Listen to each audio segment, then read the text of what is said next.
हर हर महादेव, जय भोलेनाथ। नमस्कार, मैं साधना पांडे मार्गदर्शन पे आपका स्वागत करती हूँ। दोस्तों, आज मैं बात करूँगी करवा चौथ पूजा की जो बड़ी आसान सी विधि है वो मैं आज आपको बताऊँगी। तो सबसे पहले तो देखिए, जो भी सामान आपके पास है उसकी शुद्धिकरण करनी होती है। शुद्धिकरण करने के लिए होता है कि 3 बार आपको सारी सामग्रियों पे जल छिड़कना होता है। तो जो भी सामग्री आपने पूजा के लिए रखी है उस पर 3 बार आप जल छिड़कें। जल छिड़कने के बाद स्वयं का शुद्धिकरण करना होता है। स्वयं का शुद्धिकरण करके जो है और आप जो है पूजा प्रारंभ करेंगे। सर्वप्रथम दोस्तों, आप सभी जानते हैं कि सर्वप्रथम किसी भी पूजा पाठ में कलश रखना अनिवार्य होता है। तो कलश रखने के लिए सर्वप्रथम उसे आसन देना पड़ता है। तो आसन देने के लिए आप फूल का दे सकते हैं या फिर चावल के अष्टदल कमल बना सकते हैं। तो जो भी आपकी इच्छा हो उस पर कलश को आसन दें। दूसरी चीज़ कि आप देख सकते हैं कलश के गले में मैंने मौली बांध दी है, तो आप भी इस तरह से मौली बांध दें। और बांधने के बाद दोस्तों, इस पूजा में जो है हल्दी से ही स्वास्तिक बनाया जाता है। तो आप भी हल्दी से स्वास्तिक बना लें और स्वास्तिक बनाने के बाद जो है वह अन्य पूजा और पाठ प्रारंभ करेंगे। ध्यान दीजिएगा, स्वास्तिक बनाने से हो सकता है कैमरे में आपको लगता है कि उल्टा दिख रहा है, क्योंकि नवरात्रि की पूजा में मैंने बताया था तो आप लोग बोले थे। तो दोस्तों, आपको लगता होगा कि स्वास्तिक उल्टा है, परंतु स्वास्तिक उल्टा नहीं होता है। आप यहाँ देख सकते हैं हल्दी से मैं कलश पे स्वास्तिक बना चुकी हूँ और आप लोग भी इस तरह से स्वास्तिक बना लें। स्वास्तिक बनाने के बाद इसमें बिंदियाँ ज़रूर दें। उसके बाद 2 ऐसे लाइनें ज़रूर बनाएं। तो ये करने के बाद दोस्तों, आपको अब बारी आती है पंच पल्लव की। तो पंच पल्लव जो है आपको कलश में रखना अनिवार्य होता है, तो वो आप ज़रूर रखें। पंच पल्लव रखते हुए, और हाँ, एक चीज़ और बता दूं कि जैसे मैं आपसे बात कर रही हूँ उस तरह से आप पूजा पाठ के दौरान बातें न करें, बल्कि आप पूजा पाठ में ध्यान लगाएं और भगवान का नाम हमेशा जपते रहें। ऐसा करते रहें आप। तो आपको ऐसे करके और पंच पल्लव इसमें रख लेना है पानी में। इसके बाद इस तरह से आप कोई भी अनाज कलश के ऊपर रख सकते हैं। कलश के ऊपर रखने के बाद दोस्तों, बारी आती है कलश पे दीप प्रज्वलित करने की। बहुत लोग दीप कलश भी रखते हैं और बहुत लोग श्री कलश रखते हैं। तो जैसा आपके यहाँ होता हो, जो आपकी परंपरा हो, उस तरह से करें। वैसे करवा चौथ के व्रत में दीप कलश की ही मान्यता है। तो दीप कलश प्रज्वलित करना अति अनिवार्य है। ओम पवित्रो पवित्रो ओम पवित्रो पवित्रो, ऐसे करके मतलब सारी चीज़ों को जिनसे आप पूजा पाठ कर रहे हैं या फिर जिन्हें आप पूजा में प्रयोग कर रहे हैं, उनका पवित्रीकरण, शुद्धिकरण अति अनिवार्य है। इसलिए आपको शुद्धिकरण हर चीज़ की करके और तभी भगवान की पूजा पाठ में जो है उसे इस्तेमाल करना चाहिए।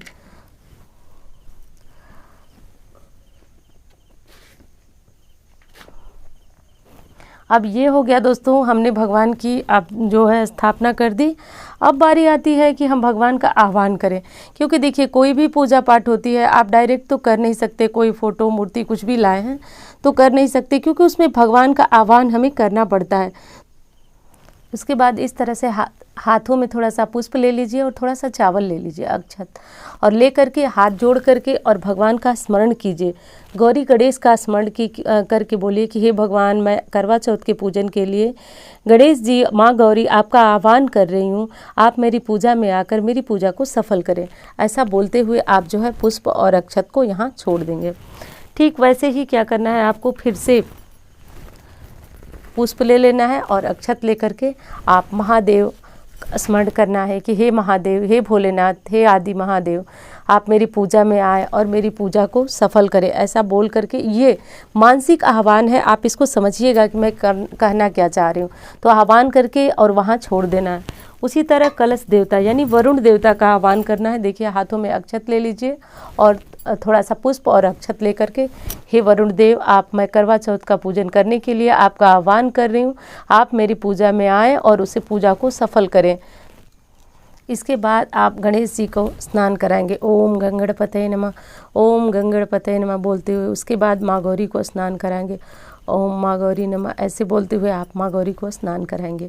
उसके बाद आप महादेव का, यदि आपने मिट्टी का शिवलिंग बनाया, आपके यहाँ जो परंपरा हो, तो आप उन्हें भी स्नान कराएंगे। और यदि फोटो, मूर्ति या फिर कोई तस्वीर है तो आप उन्हें पंचामृत से अभिषेक कराएंगे, क्योंकि तस्वीर का भी से अभिषेक करा सकते हैं और शिवलिंग है तो अच्छी बात है। लेकिन नहीं है तो आप इस विधि से फोटो मूर्ति पे अभिषेक कराएंगे। उसके बाद वरुण देव यानी कलश देवता को स्नान कराएंगे। और स्नान कराने के बाद दोस्तों अब आपको करना ये है कि सबसे पहले तो आपको अपने करवे को भर लेना है। एक करवे में मैंने जल भरा हुआ है, तो आप देख लीजिए आपके यहाँ जो परंपरा है, हमारे यहाँ उसी करवे से चंद्रदेव का पूजन होता है और व्रत को खोला जाता है। और इस करवे में मैंने कुछ सूखे मेवे भरे हैं। अब आप देख लीजिए आपके यहाँ जो परंपरा जिस भांति आपके यहाँ होता हो आप उस तरह से कर लें। और ये जो पूजा विधि है बहुत आसान है, बहुत साधारण है, हर कोई इस पूजा विधि को कर सकता है। और करवा भरते समय एक चीज़ का ध्यान दिया जाता है कि वो बिल्कुल भी खाली न रहे और करवा आपका पूरी अच्छी तरह से भरा हुआ होना चाहिए। इसके बाद क्या करेंगे, इसके बाद करेंगे भगवान को जो गणेश जी को सिंदूर अर्पित करेंगे। ओम श्री गणेशाय नमः, ओम श्री गणेशाय नमः बोलते हुए सिंदूर अर्पित करेंगे। माँ गौरी को सिंदूर अर्पित करेंगे। ओम देहि में आरोग्यम सौभाग्यम, देहि में परम सुखम, रूपम देहि जयम देहि, यशो देहि दिशो जयी। ओम देहि में आरोग्यम सौभाग्यम, देहि में परम सुखम, रूपम देहि जयम देहि, यशो देहि दिशो जयी। आप देख सकते हैं जो सिंदूर लगाया हुआ गौरी माँ को, उस सिंदूर को जो है आप अपनी मांग में भरेंगे।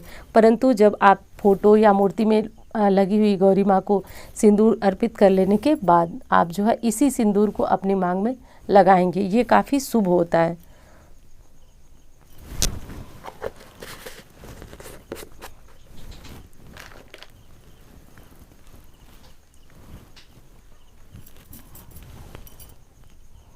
इसके बाद भोलेनाथ को जनेऊ अर्पित करेंगे।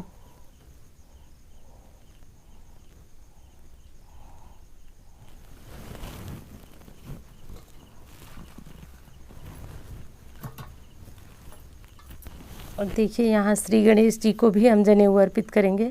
और श्री गणेश जी को जो है पीले रंग की जनेऊ अर्पित होती है, तो वो भी हम अर्पित कर देंगे। उसके बाद बारी आती है भगवान को इत्र समर्पित करने की।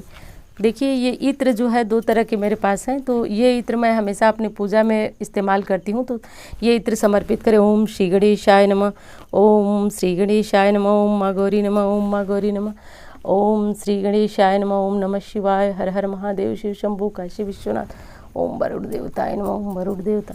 इस प्रकार से आपको कर लेना है।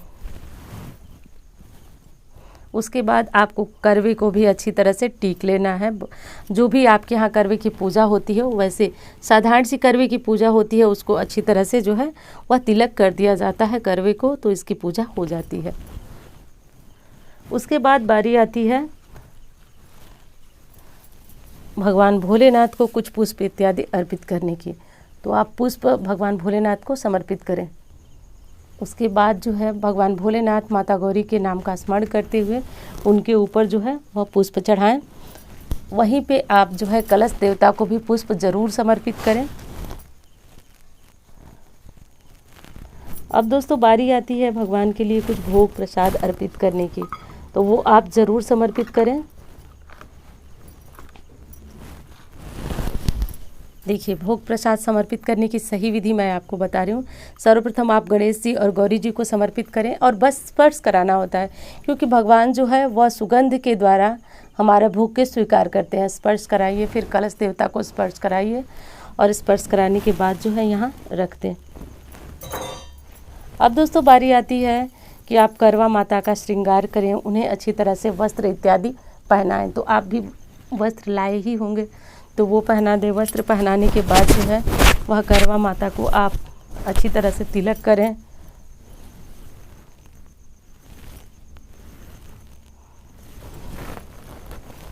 तिलक करने के बाद आप इन्हें भी भोग प्रसाद इत्यादि सब कुछ समर्पित करें।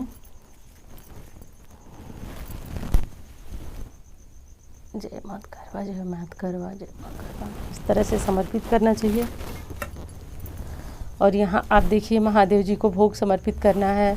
और सारी जो पूजा विधि है वो बड़ी आसानी से आपको साधारण तरीके से कर लेना है। कहीं किसी प्रकार का इसमें आडंबर नहीं है, ना ही कोई समस्या है जो कि आपको करने में दिक्कत आएगी। तो दोस्तों इस तरह से बड़ी साधारण विधि से आप जो है अपनी करवा चौथ की पूजा को समाप्त कर सकेंगे। एक चीज़ और बता दूं दोस्तों कि करवों को भी टीका आपको ज़रूर करना है। और जो सासू माँ के आपने सामान दिया है अब उसे भी इस तरह से माता गौरी को सामान सब समर्पित करते हुए, जो सास को देने वाला सामान है वो समर्पित करते हुए आप जो है करवा माता से भी स्पर्श करा करके और इसे आप अलग रख देंगे और अपनी सासू माँ को या फिर जो भी वरिष्ठ जन हो आप उनको ये सारी चीज़ें देंगे। तो ये दोस्तों जितनी भी पूजा विधि है उसमें सबसे बड़ी जो चीज़ है वो आपकी श्रद्धा बहुत अधिक महत्वपूर्ण होती है। तो ये काम आपको कर लेना है।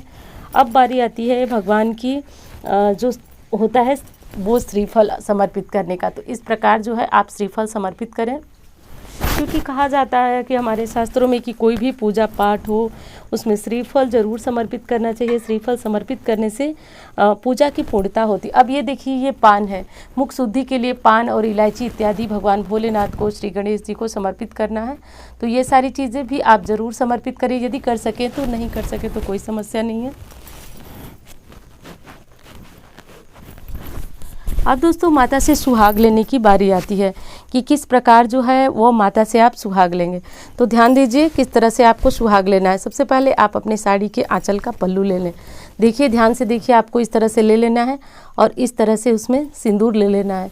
इस तरह से सिंदूर ले करके और इसे अपनी मांग में लगा लेंगे।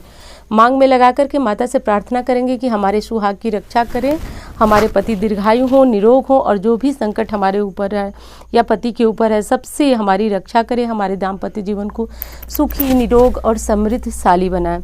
दोस्तों इस प्रकार से करके आपको खड़े हो जाना है। खड़े हो करके और प्रदक्षिणा करनी है।